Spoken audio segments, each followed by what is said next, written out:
자, 맨날 무주택자들 조장하죠. 집값도 전세값도 하면서 패닉바잉 뭐 악순환 우려, 패닉바잉 요즘 맨날 패닉바잉 이야기하고 있는데 2030 다 증여성 거래죠. 대출 규제 심해지고 시중금리 계속 올라가고 있었는데 말이 되는 소리냐. 특히 20 벼락거지 맨날. 제가 봤을 때는 일부러 퍼뜨린 것 같아요. 먼저 부동산 카페나 이런 데 가가지고 저런 거 던져주고서 벼락거지란 말 뜨기 전부터 언론에서 띄워주니까 인제서야 여기저기서 벼락거지란 말 쓰고 있죠. 처음에는 듬성듬성 나오다가 근데 사람들이 막 안 써줘. 일부러 먼저 띄웠을 수도 있죠. 계속 무주택자는 평생 벼락거지다. 그래서 이번에는 오락가락 정부 때문에 최대 리스크다. 아니 니들이 규제 풀래며. 그래가지고 정신나간 지금 당에서 풀고 있잖아요. 정부에서 풀라고 한 것도 아니고.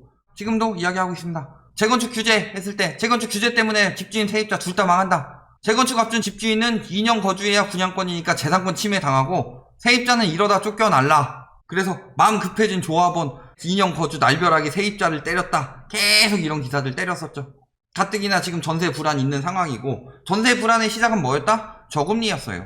저금리로 인해서 5월부터 전세가가 불안정하게 상승하고 있었는데 요걸 6.17 때문이니 혹은 7.10 때문이니 그러다가 마지막에 7월 31일 날 임대차 입법 때문이다. 요렇게 띄우는데 얼마나 좋아요. 지금 임대차법 때문에 전세가 띄우려고 난리 쳤는데 시중금리 계속 오르면서 올해 들어서 전세 상승폭이 꺾이고 있었죠. 서초구 이주수요 터지기 전까지. 그러니까 이게 얼마나 좋냐. 전세가 띄우기. 이제 막 부글부글이래요. 음마 아파트 수천만원 인테리어하고 들어간 집주인 부글부글. 뭐가 부글부글인데. 투기꾼 아니에요? 음마가 지금 몇 년도에 지어졌죠? 지어진 지가 언젠데. 여태까지 살지도 않으면서 쫓겨난 이들 뭐 이야기하면서 시장에 나온 전세 물량이 다소 늘겠지만 쫓겨나면서 오른다고 왔는데 매물로 나오면 역부족이래요. 이 뭔 개소리야! 입만 벌리면 구라질이죠.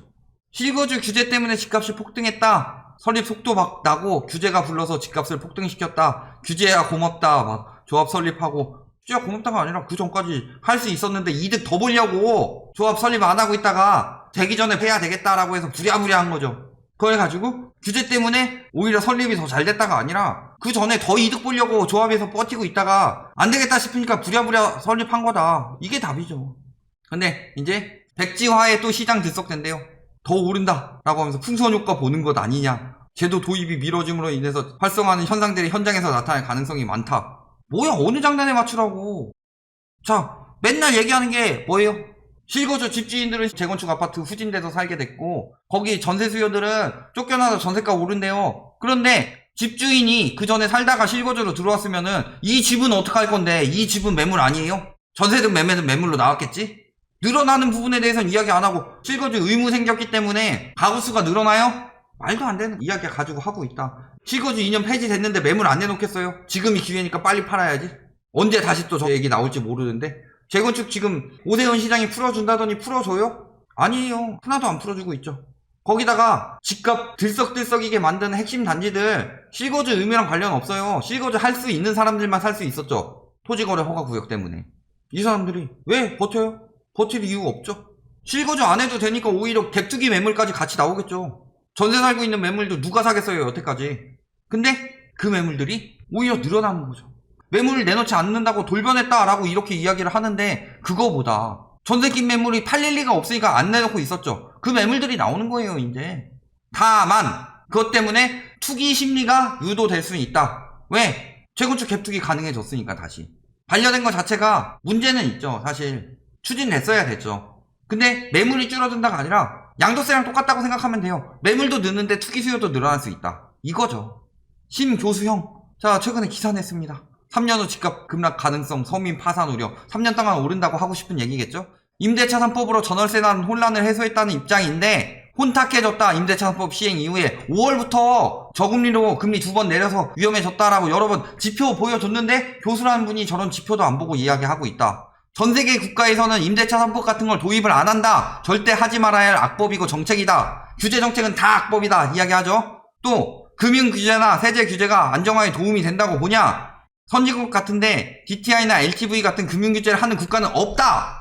부동산 교수님이 저렇게 말씀하셨으면은 다 알아보시고 말씀하셨겠죠? 주요 선진국 임대차 제도. 자 어때요? 임대료 제한은 건축 시기에 따라서 존재한다. 제한이 존재해요. 우리나라처럼 상승폭 제한이 아니라 임대료가 제한이 된다. 임대기간 사유가 없는 한 정하지 않는다. 마음대로 내쫓을 수 없다는 거죠.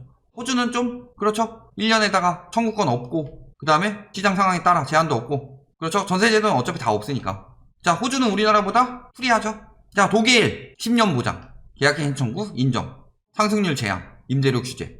프랑스 임대기간 3년, 우리나라보다 1단 길죠. 청구권 인정, 상승률 제한, 임대료 규제. 일본 2년, 청구권 인정, 월세 한두 배, 임대료 제한 5%. 자, 홍콩 개불도 없죠. 임대기간 2년, 임대료 제한 없죠. 자, 지금 어디가 임대차 3법보다 세요? 미국, 독일, 프랑스. 일본은 비슷하죠.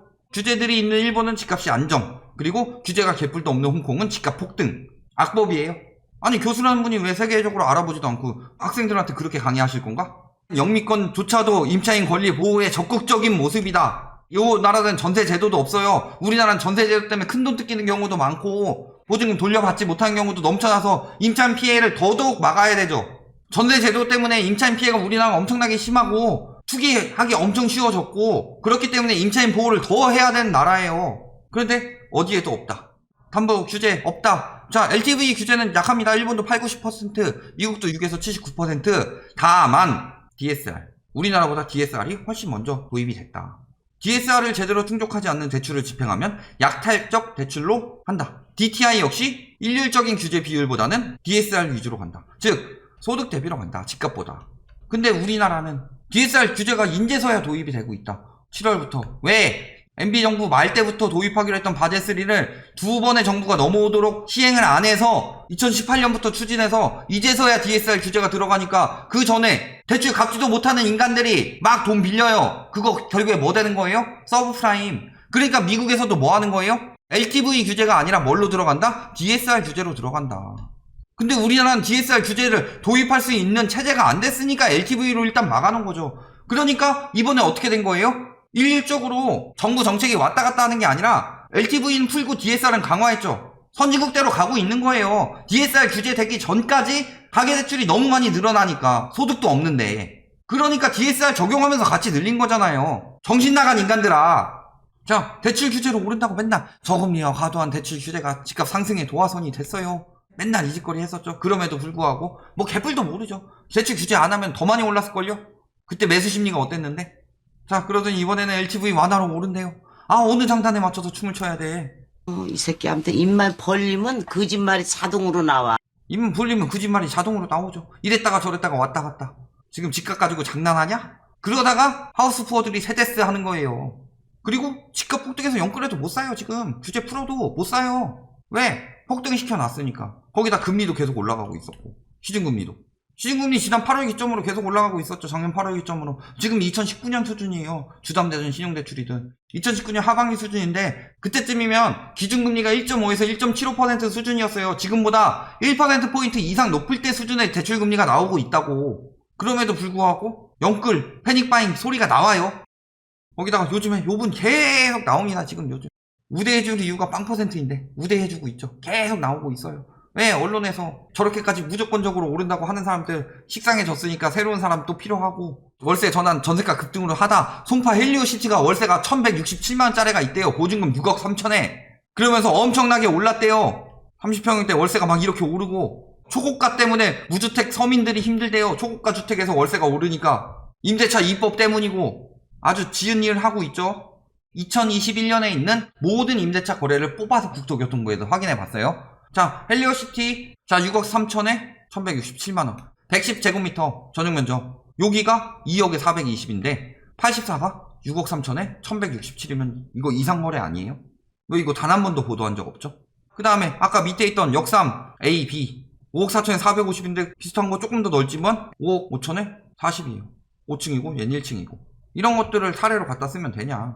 특히 얘 1등으로 썼죠. 이게 일반적인 사례예요. 굉장히 의심 가는 사례죠. 예를 들어서 부모가 합법 증여하기 위해서 월세 명목으로 한 달에 1,000만원씩 증여하면 1년이면 1억 2천이고 2년이면 2억 5천. 합법 증여로 이렇게 하려고 한 거 아니에요? 자금이 없으니까 보증금 6억 3천 해주고 나오고 있는 게 6억에 170이에요. 오타 아니에요? 오타? 116만원인데 6 치다가 67 눌려가지고 된 거 아니에요? 딱 그 정도 시세인데? 없죠. 여기 A에서는 월세 매물이 이 정도에 있는데 그러면은 전월세 전환율 2.5%라고 하는데 통상적으로 4.2% 정도 된다고 하죠. 그렇게 나와요. 그러면은 월세 5억 4천에 월세 450 하면은 18억이에요. 매매가 13억인데 보증금 전환율로 했으면 18억이 나온다. 저게 말이 되는 가격이냐.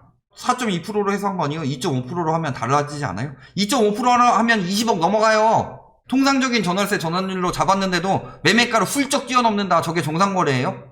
왜 저런 거는 특수관계인 간 거래 하면서 막 이런 거 띄워주지 않고 그냥 의심 없이 넘어가죠? 저런 걸 자료라고 갖고 와가지고 지금 이야기하는 사람이 신빙성이 있냐. 결론 뭐예요? 거래 완전 감소했죠. 뭐 현재 기준으로 따지면은 작년 대비는 5분의 1에서 10분의 1 토막 나는 수준이고 전월 대비로도 반에서 3분의 2 정도 수준이다. 약속의 6월이 왔다면서요. 약속의 6월에 왜 거래량이 안 나와요? 그러니까 뭐예요? 지금 무주택 빨리 사세요. 제발 좀 빨리 좀 사주세요. 라고 유도하고 있을 뿐이다. 거래량이 늘지 않으면 상승되지 않으니까. 그러니까 완화책 되는 것마다 핵심은요. 다른 거 다 둘째치고 DSR 규제 확실히 들어가고 규제 지역만 잘 확대해 나가고 그 다음에 분양권 규제 제대로 들어가고 양도세, 보유세, 취득세 요것만 확실히 들어가도 다른 것들은 미미한 거예요. 다주택 양도세, 다주택 취득세, 다주택 종부세 그 다음에 DSR 규제 여기에 금리 인상까지 겹치면 이것들이 핵심이다. 규제 지역 잘 유지하고 안 팔리니까 사달라고 난리치고 있을 뿐이다. 이렇게 생각하시면 되겠습니다.